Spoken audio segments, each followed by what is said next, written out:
আজ বাংলাদেশ একটি গভীর সংকটময় মুহূর্তের মধ্য দিয়ে যাচ্ছে।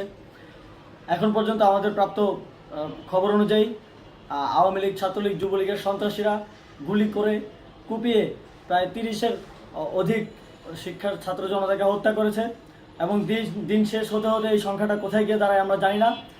এরই প্রেক্ষিতে আমরা একটি সিদ্ধান্ত নিয়েছি, আমাদের একটি জরুরি সিদ্ধান্ত মোতাবেক আমাদের যে 6 তারিখের যেই লং মার্চ টু ঢাকা কর্মসূচি ছিল সেটাকে আমরা একদিন এগিয়ে নিয়ে এসেছি। অর্থাৎ আগামীকাল 5ই অগাস্ট সারা দেশের মুক্তিকামী জনতাকে ঢাকার উদ্দেশ্যে রওনা হওয়ার জন্য আমরা আহ্বান জানাচ্ছি। যারা পারবেন, যাদের পক্ষে সম্ভব হবে, আজ রাতেই আপনারা ঢাকার উদ্দেশ্যে রওনা হয়ে যান। আমরা আগামীকাল সারা দেশের মুক্তিকামী জনতাকে ঢাকায় আসার আহ্বান জানাচ্ছি। বিশেষ করে ঢাকার আশেপাশে যে জেলাগুলো আছে আপনারা দায়িত্ব নিয়ে মসজিদের মাইকে ঘোষণা দিয়ে যাদেরকে পাবেন সবাইকে নিয়ে ঢাকার উদ্দেশ্যে রওনা হন।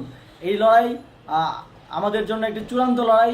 আমরা চূড়ান্ত ঘোষণার জন্য প্রস্তুত, আমরা গণভবনের দিকে যাত্রার জন্য প্রস্তুত এবং সেই উদ্দেশ্যেই আপনারা সবাই ঢাকা আসুন। আমরা আপনাদের সবাইকে নিয়ে আমাদের চূড়ান্ত দাবি আদায়ে এগিয়ে যাব। আমি জানি না সমন্বয়করা আজকে রাতে বেঁচে থাকতে পারবে কিনা, কিন্তু আপনাদের উপর আমরা এই দায়িত্ব দিচ্ছি। আপনারা সবাই নিজ দায়িত্বে ঢাকায় আসবেন আগামীকাল এবং পরশু পরিস্থিতি বিবেচনা করে পরশু গণভবনের দিকে 4 দিক থেকে আমরা রওনা হব। আমরা খুব আতঙ্কের সাথে লক্ষ্য করছি যে ছাত্রলীগ, যুবলীগ এবং আওয়ামী লীগের গুন্ডারা পুলিশের অস্ত্র দিয়ে পর্যন্ত সাধারণ জনগণের উপর হামলা করছে।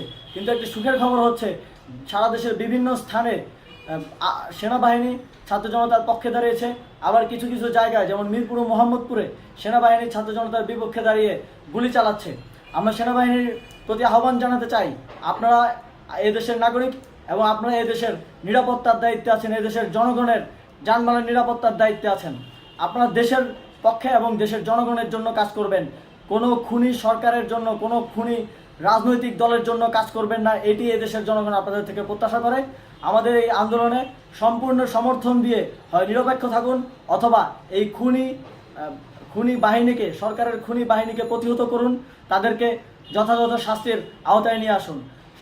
যেই কারফিউ সরকারের পক্ষ থেকে ঘোষণা করা হয়েছে, আমরা স্পষ্টভাবে বলতে চাই সেনাবাহিনী এই ধরনের কোনো কারফিউ বাস্তবায়নের জন্য মাঠে না নামে। যদি মাঠে নামে তাহলে সেনাবাহিনী স্পষ্টভাবে অফিসিয়ালি জনতার বিরুদ্ধে দাঁড়াবে। আমরা চাই না সরকারের এই ষড়যন্ত্র সেনাবাহিনী পা দিক। সেনাবাহিনীকে জনতার বিরুদ্ধে দাঁড়ানোর যে ষড়যন্ত্র সরকার রচনা করছে সেটিতে সেনাবাহিনী পা দিবে না, এই বিশ্বাস আমরা রাখতে চাই। আওয়ামী লীগ আজ সারা দেশে তাদের খুনি বাহিনীকে নামিয়ে দিয়েও ছাত্র জনতার প্রতিরোধের মুখে টিকতে পারেনি।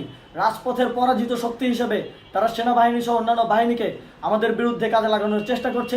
এই চেষ্টাকে, এই ষড়যন্ত্রকে ব্যর্থ করতে হবে এবং আগামীকাল সারা দেশে মসজিদে মসজিদে ঘোষণা দিয়ে ঢাকার উদ্দেশ্যে আপনারা রওনা হন। প্রত্যেকটি পরিবার থেকে অন্ততপক্ষে একজনকে ঢাকার উদ্দেশ্যে রওনা করে দিন, এই ইতিহাসের সাক্ষী হতে, একটি নতুন বাংলাদেশের অভ্যুদয় ঘটানোর একজন কর্মী হতে। ধন্যবাদ সকলকে।